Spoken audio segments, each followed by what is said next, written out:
आदरणीय गरीबदास साहिब जी ने प्रैक्टिकल बताया कि अजब नगर में ले गए हमको सतगुरु आने, अजब नगर में ले गए हमको परमेश्वर आने।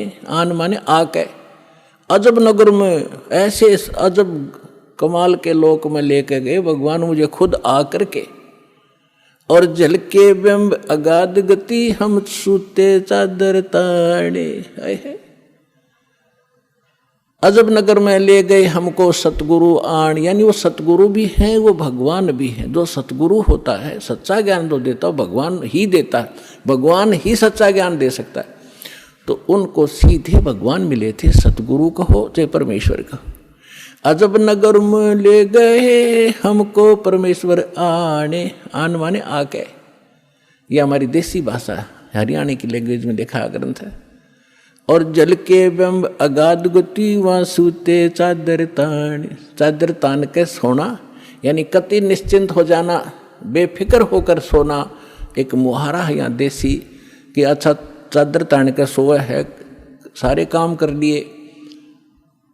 तो इस तरह कहते हम तो निश्चिंत हो गए कि साधना हमारी सत्य भगवान मिल गए, आँखों सतलोक देख लिया, सत साधना करते रहेंगे, गलती हम करें नहीं, हम निश्चिंत हो गए। हमारे अंदर कोई अब शंका नहीं रही कौन भगवान है और क्या उसको प्राप्त करने का मेथड है, वो सब कंप्लीट प्राप्त हो गया, आँखों देखा।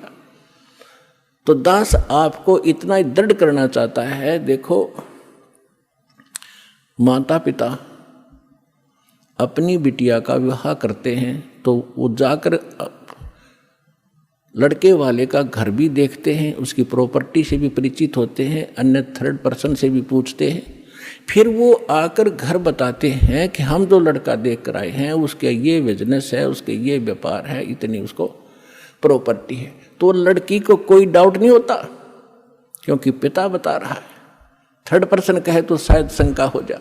तो इसी प्रकार उस परम पिता ने आके आपको ज्ञान दिया है कि जहाँ तुम जाओगे वहाँ क्या क्या सुख सुविधाएं हैं, तो आपको डाउट नहीं रहना चाहिए। और फिर साथ के साथ अपने गवाह भी तैयार कर रखे।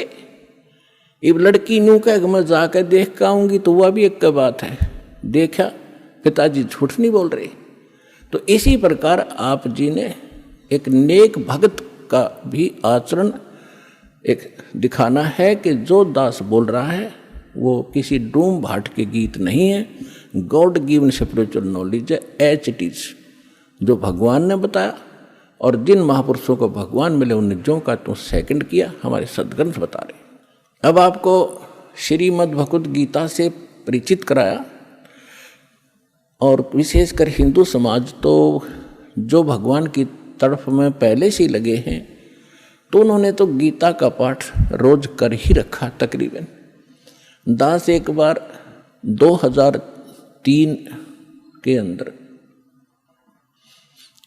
उदयपुर के अंदर सत्संग कर रहे थे, थोड़ी सी संगत होती थी और हमारे पास एक प्रोजेक्टर सिस्टम हमने किया था और टीवी पर दास दिखा रहा था, बता रहा था। एक बहन सुन रही थी, उसमें प्रोजेक्टर सिस्टम नहीं था, केवल टीवी ही पर हम दिखा रहे थे। टीवी पर थोड़ी बहुत दूर दिखा करते, थोड़े आदमी बैठा करते। उसके तुरंत बाद हमने प्रोजेक्टर ले लिया था भक्तों ने। तो सत्संग कर रहा था, उसमें बताया सारा कुछ, गीता को दिखाया। फिर मैं नीचे आकर एक चारपाई डली थी उस पर बैठ गया। 10-20 भगत, कुछ शंका समाधान वाले, कुछ दीक्षा के इच्छुक आकर बैठ गए। तो एक बहन कहने लगी जी मैं तो व्रत करती हूँ, शुक्रवार का मैं छोड़ूंगी नहीं। मैंने कहा बहन आप गीता को मानते हो? कहा गीता डेली पढ़ती हूँ। मैंने कहा 6 अध्याय के 16वें श्लोक में गीता जी में लिखा है कि अर्जुन ना तो ये साधना ये योग अधिक खाने वाले की सफल हो सकती, और ना बिल्कुल न खाने वाले की, बिल्कुल ना खाना व्रत रखना, और ना ज़्यादा जागने वाले की। लोग दिखावा नहीं होगा मैं 4-2 बजे उठ लेता हूँ, प्रसाद ना करता हूँ और सोता ही नहीं रात ने, नहीं। नाम उठत ना हम बैठत नाम सोवत जागवे, नाम खाते नाम पीते नाम सेती लागवे। ठीक है, जो वृद्ध हैं जिनको काम नहीं, किसी टाइम उठो और बैठो करो सेवा साधना। लेकिन सारा दिन मेहनत करने वाला आदमी कैसे उठ लेगा? 2 बजे 10 बजे सोया हुआ या 11 बजे सोने पाओ आजकल। तो कहने का भाव यह है कि ना घना जागने वाले का और ना घना ज़्यादा सोने वाला भी मूर्ख है। संध्या पढ़कर सोया उठ 9 बजे, वो क्या भक्ति करेगा? तो कहते सब संयम रखो, सबके अंदर संयम, हर तरह का संयम रखकर साधना करने से होता है। तो मैंने इतना ही कहा था कि गीता अध्याय नंबर 6 के श्लोक 16 में न बोले जी बिल्कुल सही है, और मैं रोज़ पढ़ती थी। आज बुद्धि खुली है मेरी। माँ बेटी आज तक तुम्हारी बुद्धि काल न जकड़ रखी थी, रोज़ पढ़ा करते। मोती मुक्ता दर्शत नाही, ये जग है सब अंदरे, दिखत के तो नैन चश्म, इनका फेरा मोतिया बंदरे। ये बड़े विद्वान पढ़े थे, बड़े लय ला कर गीता का पाठ करा करते थे, बड़ी मधुर वाणी से श्लोकों का उच्चारण किया करते थे क्यों घंटे ताई। तो खाक था उनके पास, मोतिया बिन था, उसको पता नहीं इसमें बोल क्या रखा, तुम कर क्या रहे हो। तो आज दास तो बता रहा है कि बुद्धिमान भक्त हैं और इन्होंने गीता और इनको खूब पढ़ा हुआ है, और परमात्मा की शरण में आने से आपकी बुद्धि ओपन हो जाती है, काल का प्रेशर प्रभाव हट जाता है, आप खूब आसानी से सोच लेते हो और समझ सकते हो। तो गीता के अंदर जो दास ने प्रमाण दिए, विशेषकर हिंदू समाज जिनसे खूब परिचित है कि ऐसा ही लिखा है, लेकिन समझ नहीं सके थे।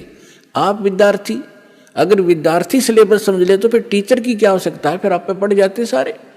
तो टीचर इसलिए बनाए जाते हैं कि सब अनुभव करते हैं, सिलेबस को पढ़ते हैं, फिर बच्चों को सुनाते, फिर प्रैक्टिकल करवाते हैं।